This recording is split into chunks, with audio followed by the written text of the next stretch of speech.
প্রথমে হচ্ছে একটা মনস্তাত্ত্বিক লড়াই চলছে। রাজনৈতিক দলগুলোর সঙ্গে সরকারের একটা লড়াই, আর রাজনৈতিক দলগুলোর মধ্যকার লড়াই। এই লড়াইয়ে কে জিতবে আপনি বলেছিলেন, কিন্তু জনগণ ক্ষতিগ্রস্ত হচ্ছে।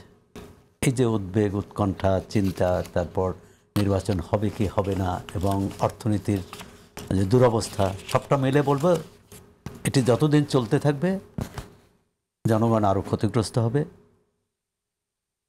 তবে আমার ধারণা এখানে বিএনপি এবং জামাত ইসলামের দুই নেতা নেত্রী আছেন। আমার ধারণা দুই দলই বা অন্য আরও যারা অংশীজন, তারা হয়তো কোথায় থামতে হবে এটা জানেন। এটাই হচ্ছে ভরসা।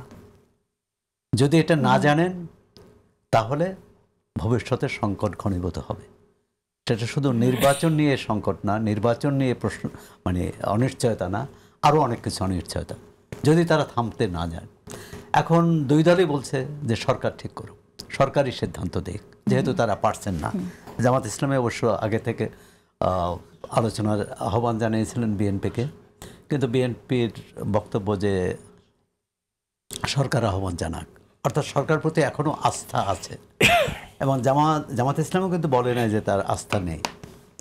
আমার ধারণা যে সরকার এই সময় নিয়েছে, আজকেই 7 দিন শেষ হচ্ছে। এরপর একজন উপদেষ্টা কিন্তু বলেছেন, ইঙ্গিত দিয়েছেন যে এই নভেম্বরের মাঝামাঝি তারা সিদ্ধান্তটা দিবেন। সেক্ষেত্রে খুব বেশি না, আজকে 9 তারিখ, 15 মাঝামাঝি যদি 15-16 তারিখের মধ্যে হয় তাহলে তো আমরা 1 সপ্তাহের মধ্যে একটা সমাধান পাচ্ছি। এখন প্রশ্ন হলো, পান্নান ভাই স্পষ্টভাবে বলছেন কোন দুটি সমস্যা প্রধান: গণভোটের তারিখ, উচ্চকক্ষ, আরেকটি হচ্ছে আইনি ভিত্তিটা কে দেবেন, সাংবিধানিক আদেশটা কে দেবেন, প্রধান উপদেষ্টা দেবেন না রাষ্ট্রপতি দেবেন।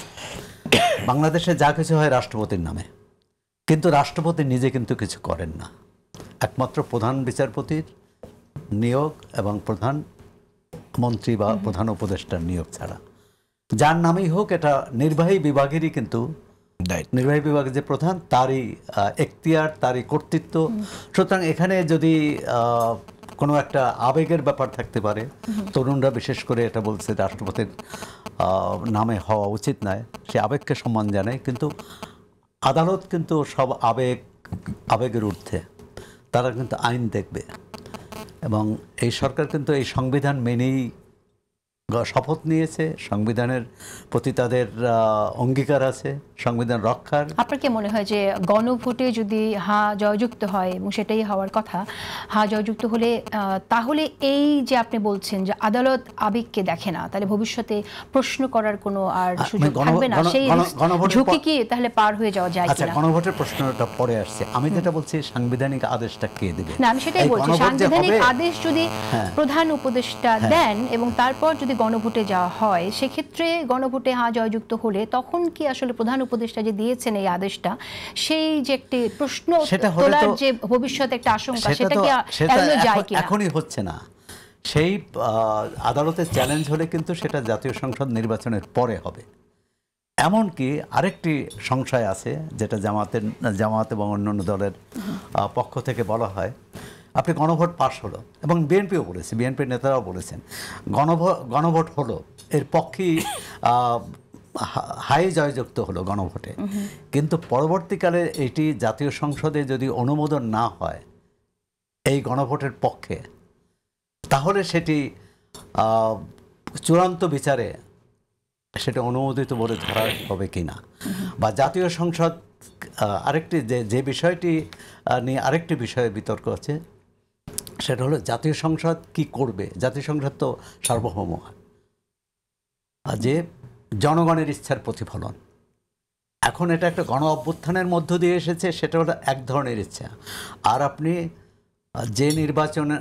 যে 3টি নির্বাচনে জনগণের অভিপ্রায় প্রতিফলন ঘটেনি, জনগণ রায় দিতে পারেনি, আপনি এমন একটি নির্বাচন করতে চান যেটি জনগণের রায়ের প্রতিফলন ঘটবে, সেই প্রতিফলনের পর সেই জাতীয় সংসদকে আপনি ডিকটেট করতে পারেন কিনা, আগে থেকে তাকে শর্ত আরোপ করতে পারেন কিনা যে এটি করতে হবে, যেমন 270 দিনের মধ্যে যে কথাটি আসছে, 9 মাস বা 270 দিনের মধ্যে, আবার স্বয়ংক্রিয়ভাবে কোনো আইন পাশ হতে পারে কিনা, কারণ অনেক যেটা বলা হয়েছে এটা এলএফএর ফর্মে এখানে এসেছে, এখন অনেকগুলো বিতর্ক আসছে। তবে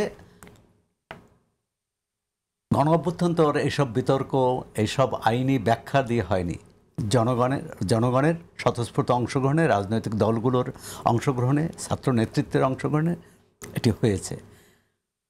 আমাদের প্রত্যাশা ছিল সাধারণ নাগরিকদের যে রাজনৈতিক দলগুলো নির্বাচনের বিষয়েও সেই অভিপ্রায়ের প্রতিফলন ঘটাবে, আলোচনার মধ্য দিয়ে এটি নিয়ে তিক্ততা বাড়বে না। কিন্তু এক ধরনের তিক্ততা বেড়েছে, সেটা কেন জানেন? ভোটের হিসাব নিকেশে যারা মনে করেছেন আগামী নির্বাচনে জয়ী হবেন তাদের অবস্থান একরকম, তারা তাদের সুরক্ষা চাচ্ছেন। আবার যারা মনে করেছেন তারা সংখ্যাগরিষ্ঠতা পাবেন না, তারাও কিন্তু সুরক্ষা চাচ্ছেন, তাদের সুরক্ষা চাচ্ছেন অতীতের অভিজ্ঞতার আলোকে।